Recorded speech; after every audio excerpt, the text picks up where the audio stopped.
Хоёр удаа одоо өртөөний хоёр удаа бүдүүвчийг зурхын тулд эхлээд битүү хүрээний арга гэдэг имийг хэрэглэнэ. За битүү хүрээний арга гэдэг маань юу вэ гэхлээр ер нь бид нар одоо энэ хичээлээр өртөөний АТ-ийн байгууламж 1, хавар орох өртөөний АТ-ийн байгууламж 2 гэдэг хичээлүүд дээр энэ одоо өртөөн дээрх автоматикийн системүүдийг үзээд бие даалтууд хийхдээ хүүхэд болгонд одоо 3-аас 5 замтай өртөөний зураг өгнө. За тэр зургийн хувьд та нар нэг утас бүдүүвчийг ихэл зураад дараа нь тэрнийхээ хувьд одоо 2 утас бүдүүвчийг одоо зурх тийм тэгээд цаашлаад схем зохиох тийм бие даалтын ажлууд хийдэг. За тэгэхээр өртөөний нэг утас бүдүүвчээр юу байдаг талаар хэдүүлээ түрүүчийн хичээл дээр үдсэнд одоо эргээд санахад тэн дээр одоо бүх оруулах гарах сэлгээний дохионууд байдаг. Тэр дохионууд заавал тусгаарлах уулзруудаа харалдаа байна. Тусгаарлах уулзруудыг ямар зарчмаар яаж хаана эхлээд зурх уу? Яг тэрнийхээ харалдаа ямар дохио зурх уу гэдгээ хэдүүлээ одоо тэр нэг утас бүдүүвчдэр үдсэн байх нь. Тэгээд сумуудыг яаж дугаардлагын тэгш үлчрийн сумуу тэгш тоогоор, сондгой үлчрийн сумуу сондгой тоогоор дугаарлагдана. Дээр нь цахилгаан төвлөрүүлэлтэнд орсон сумуудыг нэг утас бүдүүвчдэр яаж зурдгуу гэх мэтэр ийм зүйлүүд үтсэн байгаа. Одоо тэгэхээр хэдүүлээ тэр өртөөний одоо 2 утас бүдүүвчийг яаж зурдаг вэ гэдэгтээ энэ хичээлээр танилцах нэ. За тэгэхээр 2 утас бүдүүвч одоо энэ доод талд байна л да хүүхдүүдээ. За эндээс хартуул энэ 4 замтай байна. Хамгийн дээдх нь 4-р зам юм байна. Энэ 2-р зам юм байна. Энэ 1-р зам юм байна. Энэ 3-р зам гэдэг ингэсэн 4 ширхэг хүлээн авах явуулах замтай энэ өртөөний энэ 2 утас бүдүүвчийг зурхын өмнө одоо өөрөөр хэлбэл зам болгон 2 зам төмөр зэрэгцээ 2 зам төмрөөс тогтдог шүү дээ. Яг тэр хэлбэрээр нь зурж байгаа гэсэн үг нь шүү дээ 2 утас бүдүүвч гэдэг маань. За тэгэхээр энэ 2 утас бүдүүвчийн зурхын тулд энэ битүү хүрээний арга гэдэг имийг хэрэгэлдэг байх нь. За битүү хүрээний арга гэдэг маань юу вэ гэхлээр одоо эхлээд хэдүүлээ нэг утас бүдүүвч нэг иймэрхүү юм.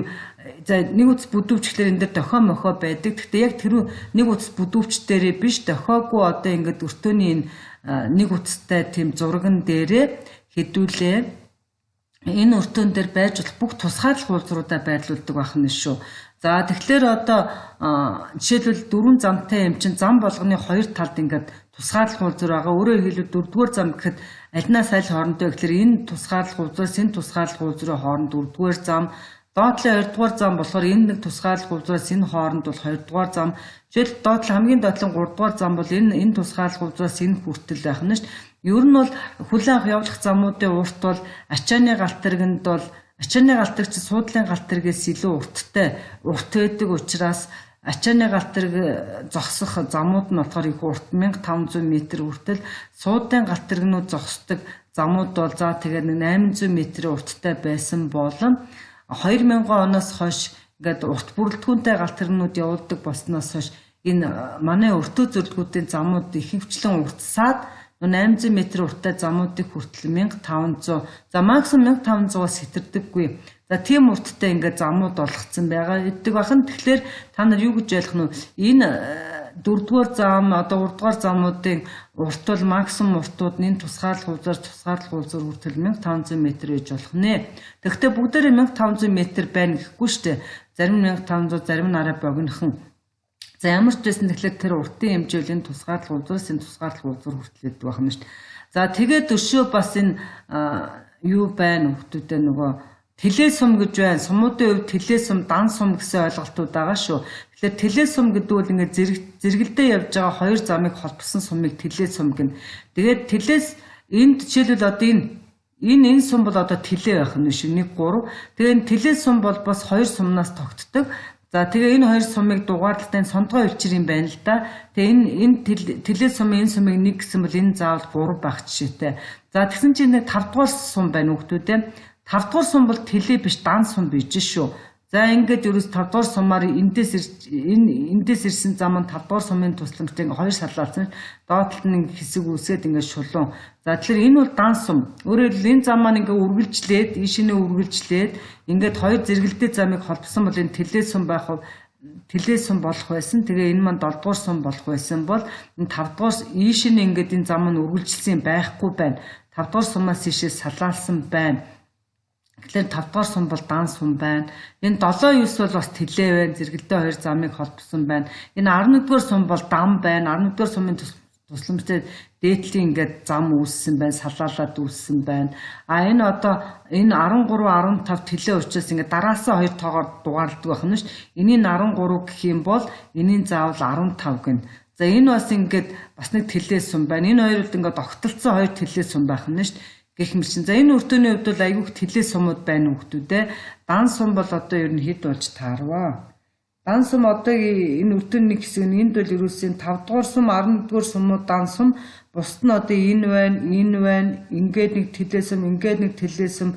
Энэ бас хоёр замыг холбосон энэ нэг тэлээ сум, энэ тэлээ сум, энэ тэлээ сум, энэ тэлээ сум, энэ бас огтлцсон тэлээ сум, энд нэг тэлээ сум гэдэг бусд нь бол ерөөсөө тэр чигээр тэлээ сум байна. Тэгээд дахиж хэлэхэд тэлээ сум гэхлээр хоёр сумнаас тогтсон байх нь шүү.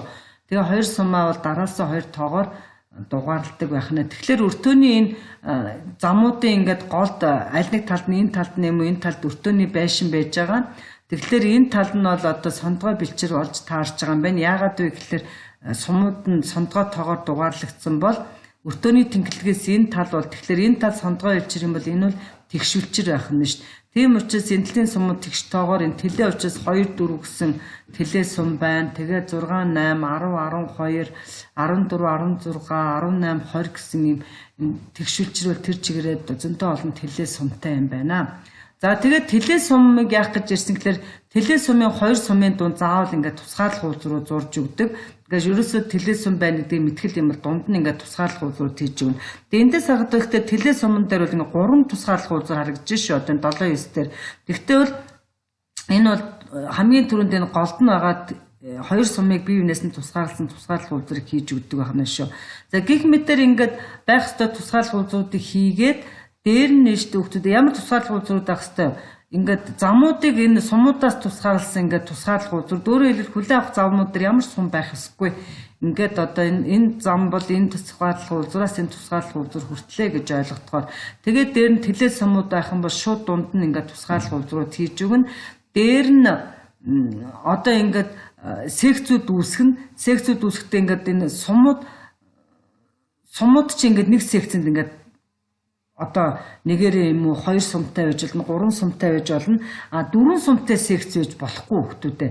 Тэгэхээр энэ одоо энэ ингээд энэ хэдэн тэлээ сумын дунд тусгаарлах уулзар хийнгүүд энэ одоо дээдлийн хэсэгт бол энэ 3 дугаар сум 7 дугаар сум 11 дугаар сум 13 дугаар сум 19 дугаар сумууд чи ингээд дээд талд хамтдаа нэг секц болчих гээд байна ш. Тэгэхээр эн чинь 1 2 3 4 5 сум болж байгаа учраас 5 сумтай секц байж болохгүй гэсэн штэ. 1 сумтай секц байж болно, 2 сумтай байж болно, 3 сумтай байж болно. Тэгэхээр ийм 5 сумтай байж болохгүй учраас бид нар одоо нэг газар тусгаарлах уулзар хийгээд тэгээ энийг одоо өөр секцүүдэд хуваах нь. Тэгэхээр энэ дээр яасан бэ гэхээр миний харж байгаа бол 11 болон 13 дугаар сумын дунд тусгаарлах уулзар хийчих. Тэгэхээр одоо энэ тусгаарлах уулзраас энэ талд байгаа 3 7 11 дугаар сумууд нэг секцэнд орсон байна. Энэ 13 ба 19 дугаар сумууд нэг секцэнд орсон. Ингээд энэ тал нь 3 сумтай секц, энэ бол 2 сумтай секц гэх мэтээр үүсэж байгаа юм. Тэгэхээр энэ тусгаарлах уулзруудыг гэх мэт маш олон шалтгаанаар ингээд тусгаарлах уулзруудыг хийж өгдөг байх нэ хүүхдүүдээ. За тэнийг бас хичээл дээр та нарт бас дараа нь практикийн хичээл дээр хаана ямар тохиолдлуудад тусгаарлах уулзрууд хийх вэ гэдэг. За ингээд одоо хүлээн авах явуулах замуудад тусгаарласан байж болно. Тэлээ сумуудын дунд тусгаарлах уулзрууд байгаад тэгээд нэг сумтай секцэд дээдл нь 3-аас илүүгүй сум байхын тулд бас ингээд тоолоод дунд нь тусгаарлах уулзрууд хийгээд ингээд зөндөө олон тусгаарлах уулзар байхаас гадна өөрөөр хэлбэл өртөөний нэг утас бүдүүвч хэдүүлээд танилцаад тэнд бас зөндөө олон тусгаарлах уулзрууд байсан. Тэр тусгаарлах уулзруудаа энэ битүү хүрээний арга хэрглэж байгаа өртөөнийхөө энэ зурган дээр ингээд тусгаарлах уулзруудаа буулгачаад дээр нь ахаад нэг утас бүдүүчтэр байдаггүй тусгаарлах уулзруудыг энэ дээр зурна. Тэр нь ямар тусгаарлах уулзрууд вэ гэхээр энэ сум болгоны хувьд сумын шилжүүлэг дотор тусгаарлах уулзар гэж байдаг. За тэгэхээр энэ нэг тусгаарлах уулзар бол 1-р сумын тусгаарлах уулзар юм байна. Тэр 3-р сумын, энэ 5-р сумын гэдэг. Тэгэхээр одоо энэ жишээл 5-р сумын хувьд яа л да энэ 5-р сумын тусгаарлах уулзарыг бол ингээд хажуугийн зам руу орж байгаа салаанд хийж болно. Эсвэл шулуун салаанд нь бас хийж болох байлаа. Гэхдээ ихэвчлэн Оросд бол нөгөө сумуудын үед хажуугын салаанд нь тусгаарлах үйлдвэр хийдэг. Тэгэхээр одоо энэ дээр харж байна уу? 7-9 дугаар сумуудын үед 7 дугаар сумын тусгаарлах үйлдвэрлэлийн доошоо явж байгаа салаанд байгаа бол 9 дугаар сумын үед 9 дугаар сумын тусгаарлах үйлдвэр нь дээшээ салаалж байгаа хэсэгт байна. Гэх мэтчлэн одоо тэгэхээр энэ битүү хүрээний арга гэдэг дээрээ юу гэсэн нэг утас бүдүүртэр эдэг бүх тусгаарлах үйлдвэрүүдийг зурна. Тэр нь одоо ингээд замуудыг тусгаарлсан, тэлээ сумуудын дунд нь байдаг тусгаарлах үйлдвэрийг зурхаас гадна дараа нь сум болгоны хувьд ингээд тусгаарлах үйлдвэрүүдийг зурдаг байх юм байна шүү. Сум болгоны хувьд марталгүй зурх хэрэгтэй. Тэгээд ихчлэн тэр тусгаарлах үйлдвэрээ хаан сурах үлдээ хажуугийн салаанд нь одоо тусгаарлах үйлдвэрүүдээ байрлуулах нь ингээд 5 дугаар сумын үед шулуун салаан нэмж болно. Ингээд 5 дугаар сумд хажуугийн салаан нэмнэ. Хажуугийн салаанууд нь гэх мэтэр тусгаарлах үйлдвэрүүд хийгээд тэрнийхээ дараа энэ сум болгоныхоо үед хурц үнцэгт нь ингээд ном татна. За энэ ингээд сум болгоны үед ном байж шүү. Ингээд номнууд татчихаж. За тэг ингээд номнууд татсныхаа дараа битүү хүрээ болгон дотор тусгаарлах үйлдвэрүүдээ тоолно. За тэгэхээр жишээлбэл одоо энэ хамгийн ихний энэ талаас зүүн талаас яах юм бол ингээд нэг битүү хүрээ юм шүү дээ. Ингээд битүү хэсэг байна. За энэ нэгдүгээр битүү хүрээний дотор энэ битүү хүрээний арга гэдэг нь энэтэй уялдаатай. Энэ нэгдүгээр битүү хүрээний дотор хэдэн тусгаарлах үйлдвэр байна вэ гэдгийг тоолох нь шүү дээ. За тэгэхээр энэ номын цаад талд байгаа тусгаарлах үйлдвэрийг тоолохгүй. Тэгэхээр нэгдүгээр битүү хүрээнд энэ нэгдүгээр сумын энэ тусгаарлах үйлдвэр орохгүй. Харин энэ 1-3-ыг бие биенээс нь тусгаарлаж байгаа энэ тусгаарлах үйлдвэр орно 1. За 3-дугаар сумын тэр тусгаарлах үйлдвэр энэ битүү хүрээнд тоологдохгүй. Тэгэхээр энэ 1 байна. Ингэж явж байгаа 7-дугаар сумын тусгаарлах үйлдвэр 2. 7-9-ыг бие биенээс нь тусгаарлаж байгаа тусгаарлах үйлдвэр ингээд энэ 3 дахь тусгаарлах үйлдвэр номын цаад байгаа 9-дугаар сумын тусгаарлах үйлдвэр энэ битүү хүрээнд орохгүй. За тэгээд энэ 5 ба 9 дугаар сумын дунд нэг тусгаарлах үйлдвэр байна. Энэ ороод 4. За тэгээд энэ 5 дугаар сумын тусгаарлах үйлдвэр бол энэ 1-р хүрээнд бол хамаагүй. Ингээд 1-р хүрээнд бол 1-р битүү хүрээнд 4 шиг тусгаарлах үйлдвэр байна гэдээ ингээд тоолцсон байна шүү. Энэ тусгаарлах үйлдвэр 7 дугаар сумын тусгаарлах үйлдвэр энэ нэг тусгаарлах үйлдвэр 9-ийг орохгүй. Тэгээ энэ ингээд 4 тусгаарлах үйлдвэртэй байна. За дараа нь одоо 2 дугаар битүү хүрээ энэ байна. За ингээд битүү хийж шít. За энэ битүү хүрээнд тусгаарлах үйлдвэрүүдээ тоолно. За дээдлийн замаас тоол ингэж явжаад энэ 11-13-ын дунд байгаа тусгаарлах үйлдвэр байна. За энэ нэг тусгаарлах үйлдвэр энэ 2 дахь нь боллоо. Тэгээ ингэж буцаж яваад энэ 3 дахь нь боллоо. Энэ 4 дахь нь боллоо. Энэ 5 дахь болчихоо. 1 2 3 4 5. За энэ бол ингээд 5 тусгаарлах үйлдвэртэй. Энэ одоо 5-ын том мөн үү? За гэх мэт одоо ингээд хүүхдүүдээ битүү хүрээ одоо ингээд 2 дугаар битүү 3 дугаар битүү хүрээ гэхлээр арай энэ үйж шít. За энийг нэг тоолоод хэдвэл энд хэдэн тусгаарлах үйлдвэр. За дээрээс нь тоолчих зүүн дээрээс энэ 1 байна. Энэ 2 байна. Энэ 3 байна. Энэ 4 байна. Энэ 5 байна. Энэ 6 байна. Энэ 7 байна. Энэ 8 байна. Гэх мэтээр ингээд битүү хүрээ болгон дотор тусгаарлах үйлдвэрүүдээ тоолоо биччихнэ. За тэгэнгүүт хүүхдүүдээ битүү хүрээний дотор тусгаарлах үйлдвэрийн тоо тэгш байх ёстой. За тэгтэл зарим тохиолдолд сондгоо гарч ирэх нь биш 5 мав гэд. За ингээд сондгоо байвал одоо энийг тэгш болгоно. Тэгэхээр яаж тэгш болгох вэ гэхээр бид нар одоо жишээлбэл энэ одоо 2 сумын хоорондох тусгаарлах үйлдвэрүүдийг бол авч болохгүй. Энийг одоо байх ёстой гэж үзээд байрлуулсан байна. Тэгэхээр бид нар одоо энэ 5-ыг бол нэг бол 6 болгож болно, нэг бол 4 болгож болно. 6 болгыг гэвэл нэг тусгаарлах үйлдвэр нэмж байрлуулна. 5-ыг 4 болгыг гэвэл нэг тусгаарлах үйлдвэрийг энэ битүү хүрээнээс одоо авч хаях нь шүү дээ. Тэгвэл бас ямар тусгаарлах үйлдвэрүүдээр ажиллах вэ гэхээр энэ сумын доторх сум болгоны үед нэг тусгаарлах үйлдвэр байгаа гэсэн чинь нэг номын цаатлын энэ тусгаарлах үйлдвэрүүд дээр л ажиллана шүү хүмүүстээ. За тэгэхээр ямар арга байна вэ гэхээр манайд бол ийм арга байна.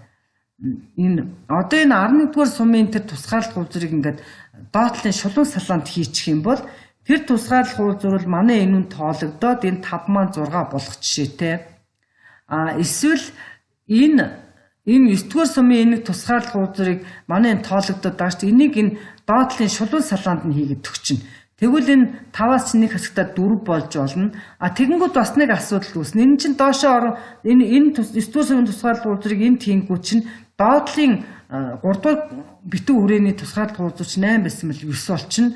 Тэгэхээр ахаад нэг тусгаарлах үйлдвэрийг хөдлөх ажил болно. Тийм учраас эдрийгээ бодоод тэгэхээр манайд бол хамгийн аяттай хувилбар бол энэ 11-р сумын тусгаарлах үзрийг ингээд шулуун салаанд нь хийгээд өгчих юм бол энд байсан 5 тусгаарлах үзэр бол 6 болох жишээтэй. Гэх мэтэр одоо ингээд бүх битүү хүрээний дотор тусгаарлах үзрүүд ихэр тоож тавьчаад хаан сондгой байна.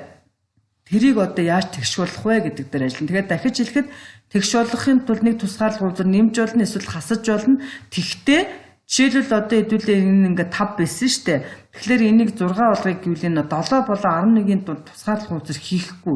Энэ бол байж болохгүй. Ямар тусгаарлах үзрээр ажиллах вэ гэхээр сум болгоны хувьд нэг тусгаарлах үзэр байдаг гэсэн шүү дээ. Тэр тусгаарлах үзрийг хажуугийн салаанд байл шулуун салаанд нь байрлуулах уу? Шулуун салаанд байл хажуугийн салаанд байрлуулах уу? За энэ үед нөгөө битүү үрээнийх нь тэгш доотод тусгаарлах үзрийн тоо өөрчлөгдөхгүй байх ёстой. Гэх мэт зүйлүүдийг ингээ анхаарад энэ битүү үрээний арга битүү үрээ болгон дотор тусгаарлах үзрүүдээ тэгш болгох чинь. За ингээд тэгш болгосны дараа одоо энэ өртөөнийхөө нэг утас хэлбэртэй байгаа өртөөг ингээ хоёр утас хэлбэрт оруулж зурна. За тэгээ хоёр утас хэлбэрт оруулж зурангуудаа одоо энэ дээр байгаа бүх тусгаарлах үзрүүд дийш нь ингээд шилжүүл зурна. Тэгээ одоо жишээлбэл ингээд энэ нь штэ 1-р сумын тусгаарлах үзэр бол дээшээ явж байгаа салаанд байна. Энэ нөгөө хосоор энэ үйж штэ. А энэ 1-3-ын дунд байгаа тусгаарлах үзэр бол энэ байна. А 3-р сумын дотор тусгаарлах үзэр шулуун салаанд байна. Энэ байна гэд яг одоо энэ дээр байгаа бүх тусгаарлах үзэр тэгш болцсон тусгаарлах үзрүүд яг гişээ шилжүүлнэ. За тэгээд одоо нөгөө хурц үнцэг талд бол ингээд тороосууд хийж өгч байгаа 3300 энэ бол нум гэдэг өөршөө битүүрэнд ашигладаг нум гэж нөгөөр одоо хоёр үс бүдүүртэрийн тороосууд холбож өгн захын жаад зам төмрүүдийг 3300 мм урттай тороосуудаар холбож өгнө. За энэ одоо ямар өчтэй тороос вэ гэдгийг хэдүүлээ хичээл орох үед би нарийн самбар дээр зураад зааж өгнө. За тэгээд одоо ингээд бүх тусгаарлах үзрээд энд байгаа бүх тусгаарлах үзрийг ийшээ шилжүүлээд ингээд тороосуудаа зурсны дараа хэдүүлээ одоо туйлын салбицал хийнэ. За туйлын салбицал гэдэг нь нэг өртөөнийхөө нэг захаас хөөгөө явчихна. Одоо энэс хөөгөө явах юм бол энэ өртөөний чинь зам төмрүүдээр гүйдэл гүйжэдэг гэдэг чинь тэр зам төмрүүдэд бид нар тижээл залгасан байдаг. Тэгэхээр тижээлийн эм чинь одоо тогтмол гүйдлийн үүсгүүр байх юм бол нэмэх гаралт тогтмол гүйдлийн үүсгүүр нэмэх гаралт холбогдсон зам төмрийн тод хараар зураад хасах туйл холбогдсон зам төмрийн ингээд тодруулахгүй үлдээдэг байх нь шүү. За тэгэнгүүт энэ тусгаарлах үзэр өнгөрөөд өөр секцийн үүсгүүрийн нэмэх хасах туйл байгаа. Тэр нь бол ингээд салбицж явах хэрэгтэй учраас ингээд зөрүүлээд энэ зам төмөр нэмэгтэй байсан бол одоо энэ талд нь бол хасахтай болоод энэ тусгаарлах үзрийн энэ талд хасах туйл байсан бол энд нэмэх туйл бол ингээд бүгдийг ингээд хөөсөр байгаад бүгдийг ингээд салбицуулаад зам төмрүүдэд байгаа бас зэрэгэлдээ хоёр зам төмрийн нэгийг тодруулаад нэгийг тодруулахгүй яваад байгаа юм шүү дээ. Ингээд тодруулсан юу гэж ойлгох нь нэмэх туйлтай болцсон, энэ нь хасах туйлтай болсон. За ингээд явхаар ингээд дуустал хийхлээр битүү үрээнд тусгаарлах үзрүүдийн тоо тэгш тохиолдолд энэ туйл мөргөлдөхгүй.